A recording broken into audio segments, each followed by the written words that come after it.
Hello, I'm Paul, one of the lay ministers at Oakwood Church. The other day I was reading the list of the 12 individuals that Jesus chose as his 12 apostles, his closest disciples.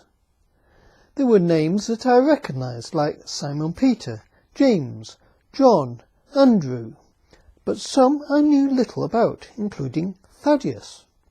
I thought, that's a strange name, and I wondered whoever is Thaddeus. I checked if he appears anywhere else in the Bible, and I found this name only appears twice, once in the list of apostles in Mark's Gospel, and once in the list in Matthew's Gospel. In Luke's Gospel his name appears as Judas, son of James. Was I getting somewhere?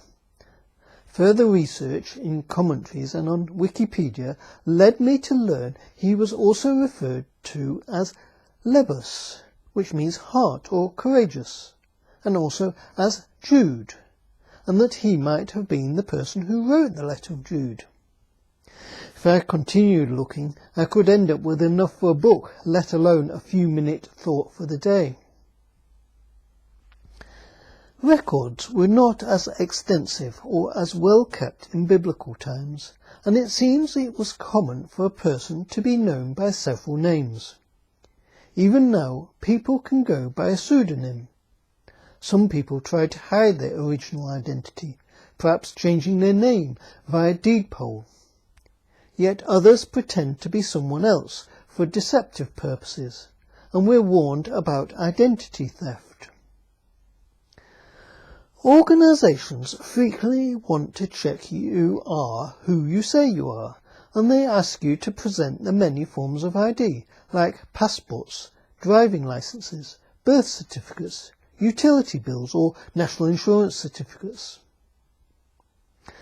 I work with a colleague who was telling us the other day that sometimes it's hard for folk to track down her records. Some have her recorded with her middle name spelt differently, or with her double-barrelled surname with or without a hyphen. Others have her living at a previous address.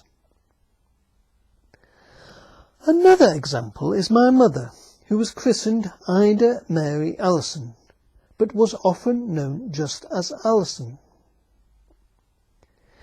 In the Bible, most people are just known by their first name, and like in our society, there are loads of people who have the same first name. Hence why other criteria, like date of birth, NHS or national insurance numbers are used. Once or twice in the Bible it says Judas, not Judas Iscariot, when referring to Thaddeus, aka Judas, son of James, or Jude, or Lebus. And I suspect that either he chose himself, or others felt it was better not be called Judas, to avoid confusion with Judas Iscariot, who betrayed Jesus. Even nowadays, to call someone Judas is to suggest they might not be trustworthy. The thought that came to me was that we might get confused who all these different biblical characters are, but God knows who each one of them is, and each one is valuable, chosen and loved by him. That's the same with us. We might easily get lost or confused with someone else within the mountains of records, or get forgotten or overlooked. But in the Gospel of Matthew and Luke, we're told that God takes such an active interest in us that he even knows the number of hairs on our head. Well, God must have a busy time counting my receding hairline. So each of us is valuable, chosen and loved by God.